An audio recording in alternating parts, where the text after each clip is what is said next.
Hey everyone, welcome back to another exciting episode of Attack Productions. Today I back off joined once again by Jimmy, and like always, Fluff. Yes, sir. I was kind of expecting you to say Jake there, and it threw me off a little bit. It did me too. Like, it felt weird only running a 3 squad here. Well, Yeah. the video that went up Friday, Jimmy wasn't here for it, and I was like, joining, oh yeah, Jimmy's not here today. Nick and Matt, like it really threw me off, so it happens. Man, that must have been a terrible video. So, moving on, thank you all for joining us today. Keep my buttons down below. Feel free to click, they're there for a reason. Today's matchup is actually my matchup against Beyond the Bat, which is, he is from, I think the channel is called The Dudes, if I recall correctly. Check them out, great guys. But this is for our RPO tournament, and this is actually round 3 of that tournament. I chose to go with AOD, just something else I was comfortable with. Shut the hell up. And he throws down Surge Goku. And it is the tricolor variant, red, blue, and yellow. So, let's kind of take it away. I'm not gonna lie, I seen you setting in the Discord, and I jumped in while you were actually playing this match. And I was very disappointed to see you playing AOD. Like, I was rooting for you because the sake of the channel, but I was also rooting for the homie at the Dudes because he's actually playing something creative, unlike Bancroft. Well, here's the thing. The RPO tournament, Rising Phoenix Odyssey, every round you play, you have to play a different deck. So anything you played in the past is gone. You don't play it, and that involves archetypes and leaders. So, of course, me playing AOD now, I cannot play the AOD package in like my Soul Strike with the Soul Striker variant that I played at Gen Con. So I'm kind of knocking out both these right now, getting on the way. And the goal in this matchup, because like, unfortunately, he didn't have opportunity to voice chat with me during the match. So I put it down. He's like, interesting. I'm like, yeah, I figured if this is going to be my last match, I might as well play one of my favorite decks. I've already played Prison and Set 1 Broly prior to this. I'm just so disappointed. When you called and told me about this match, and you were like, yeah, he was playing Surge Coup, and I was like, ew, are you serious? Like, that leader sucks now. And you were like, no, seriously. Like, he was playing Surge Coup, and the deck was really cool because it was pretty much a perfect counter to what I was playing. And I was like, really? So, as you all saw, I was in round 1. So round 2, he got the win.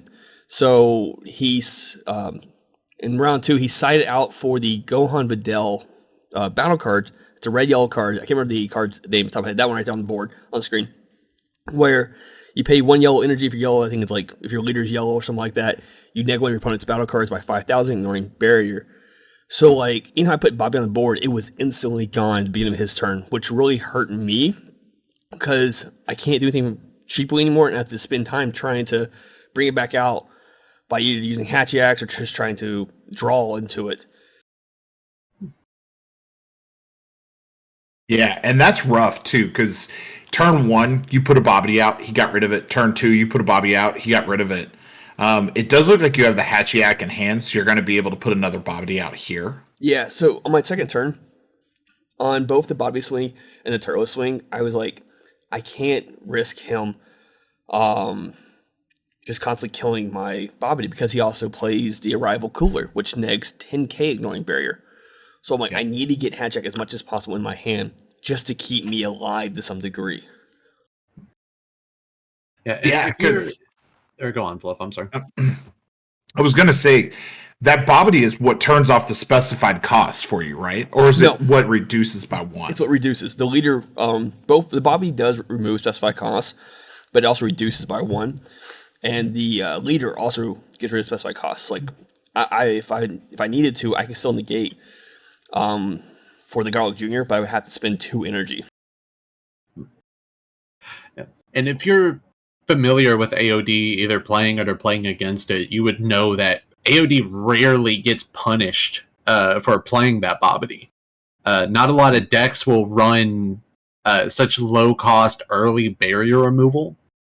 Outside of stuff like running red-blue with the coolers, or And also, that's a huge sideboard tech, the Gohan Videl. Oh, it was perfect. And like you rarely see a card like that in a sideboard, because if you're building a sideboard for meta, there's not a lot of low cost barrier cards that it's worth spending that card on. But it's huge against something like AOD, and it was interesting seeing Bancroft get punished for once playing the Bobbity. Because he so rarely does. Usually he's just sitting high and pretty on, just the same Bobbity the entire game. But watching this catch-up game was really interesting. And he chose to take that 20k double strike, which is so rough. But he is now in range to use his Surge ability. Actually, he was in range prior. The Surge leader actually is 5 or less. Is it 5 or less on the Goku Surge? Mm-hmm. Wow. Which, on the back side of it, it during your turn, if I recall correctly, the one of the options is negate all the skills of your opponent's battle cards, ignoring barrier. So like, or he gives himself, I think, 10k and crit, but just get rid of the skills.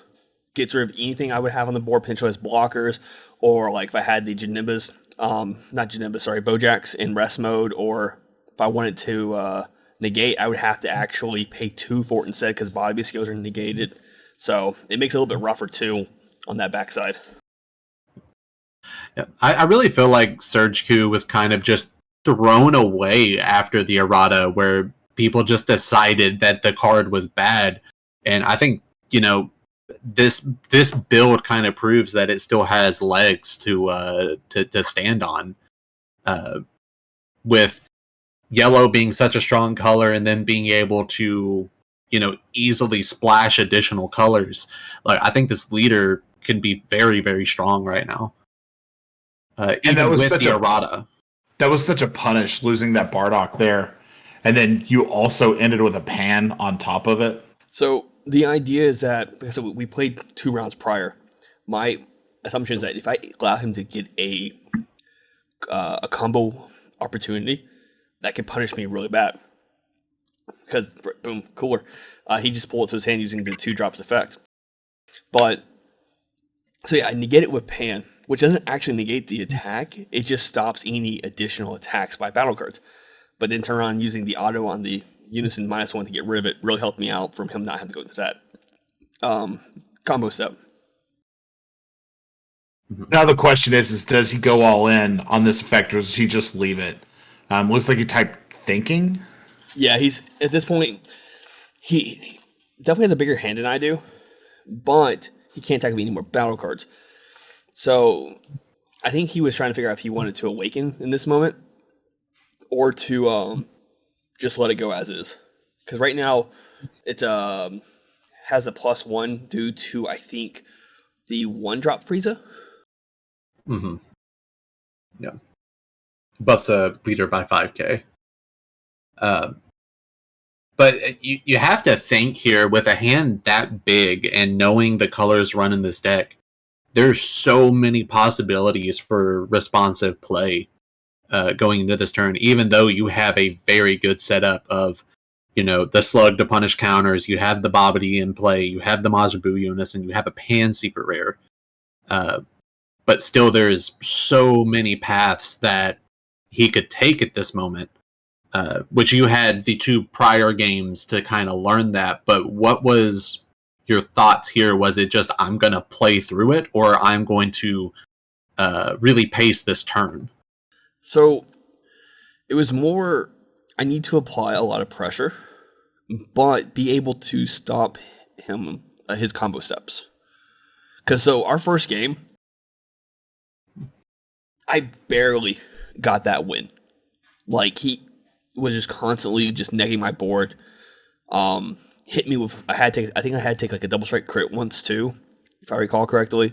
So it was just very punishing. I managed to get game 1, but game 2, like, he sideboarded and just managed to keep that Bobbity off board. And from there, I was like, I'm pinched, and I just got to use cards to just combo up with. So this turn was like, I need to go in, but be able to stop his combo steps as much as possible, or prevent him from attacking, or just maybe a massive big enough board where if he kills cards, it's not as big of a problem. Mhm. And this new Janeba promo card is so amazing. Oh yeah. So I've experimented with this card outside of AOD, and it's been fantastic there. Like I couldn't imagine it in its own package. it's free to play if you have the 1-drop Bobby on board. Yeah. Yeah, that's really strong. And so using Forbidden Power against my Turtles, I'm going to get one more battle card attack. So I went ahead and swung with the big one. You know, if he won the combo it out, he has to use resources, or he can just negate the attack in general. And I think he took that one. Yeah, he's at 2 life right now. And here I still have the leader swing. I still have I've already swung the unison, so I have the leader swing. And here I'm activating the leader A big boy unison to play the other one. And I want to talk about this unison real quick because we kind of let it go by earlier about mentioning it. I'm aware, before anyone says anything, maybe you already have, Majin Vegeta is the ideal unison for this deck. Here's the problem, though. He had no board, okay? So I get more benefit off playing the blue unison in this case, knowing I could not finish my opponent off. Now I have a blocker, a -1 to get rid of any problem card. Technically, this does proc the God Slaying Techniques in my deck. I don't play any charismatic villains. It just overall, it draws you a card where the Majin Vegeta, yes, it is crit double strike, 20k or 25k, depending on how you use your markers. And that's it. You don't get any extra draws. You don't get any defense of it. So if you can't finish your opponent on that turn that you play it, you're probably a sitting duck. Especially with a hand that big. Yeah. It looks like he's got, what, the 13 cards in hand right now? I mean, that's... maybe it's 11, but still, it's a fairly sizable hand. And you've got a good hand, too. Like, your hand's sitting with 3 negates in it. You've got a ton of defense. You've got a wide field that is going to put a lot of pressure on. And being yellow-red, what kind of ability does he have? You know, how many Forbidden Powers is he running? How many of those freezes? Does the freezer really affect you all that much? He's at 1 life, so you only have to deal 1 point of damage to him. And that's going to be so easy during your next turn. I would think, anyway, unless he has a stacked hand that is just negates. Well, that was like my fear the entire time. Like, he's used enough negates type cards for me to kind of get a feel where, okay, if I want to swing first, I need to swing with a battle card to maximize my turn. Because if he negates one of the cards where I can't attack with battle cards anymore, well, then I'm out of luck on any of my battle card swings. And I have to focus more on the unison and the leader. But here he's activating Surge. This one, I think this might be... I'll wait for him to see what he puts in the chat. Because I can't remember if in this one's the 10k crit or if he's negating the skills. I think it's negate the skills it's going to happen. Yeah. He's currently debating on which one to go with, I think. But that was like... This negates all battle card skills? All battle card skills ignoring barrier. Yeah.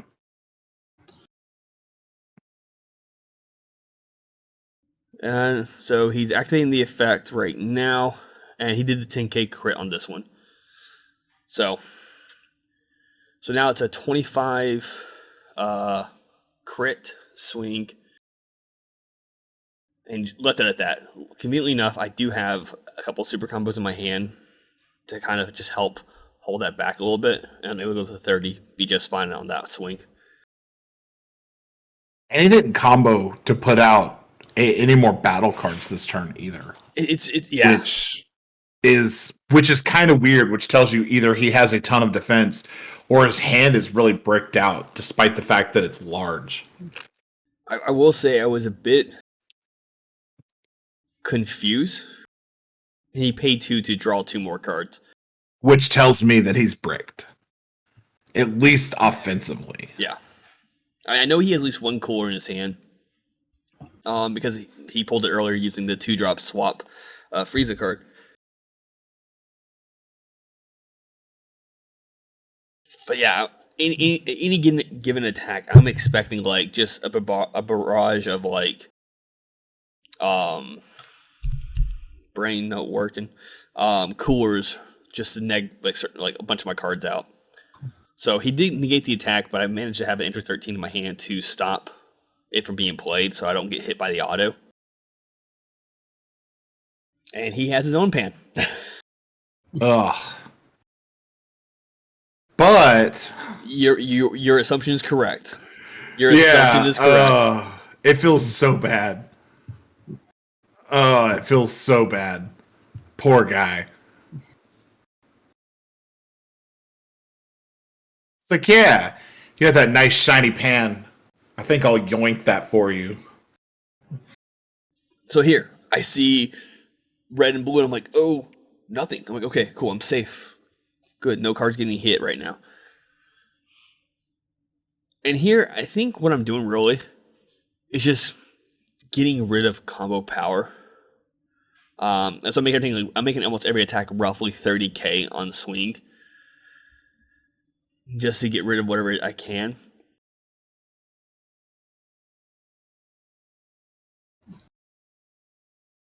Did he not combo up to 30k there? He did. He only comboed up to 25. Was it the Rival Seeker? Yeah, is it a free combo Rival piece? Seeker's a free combo. Yeah. Gotcha. So the reason why I reset my leader, he put his in his warp, because technically it's removed from game. My copy's removed from game. So I was like, would it just be easier if I just restood mine and he warped his? So we just did that way instead of me just copying his card and just removing mine. It was just easier that way. Yeah, this is rough. This is like AOD is so scary. It's one of the hardest matches to play too. Like, if you don't have a response to the board, this is why it's a problem. Because if you get a swing through, you've got a whole field of shit. And he has no choice but to let you do the draw 2 there. So you have even more for a push in now. And I think you have, one more battle card swing left, or you're done with battle card swings? No battle card swings. No. Pan stops all battle card swings after the initial one. If you counter on a battle.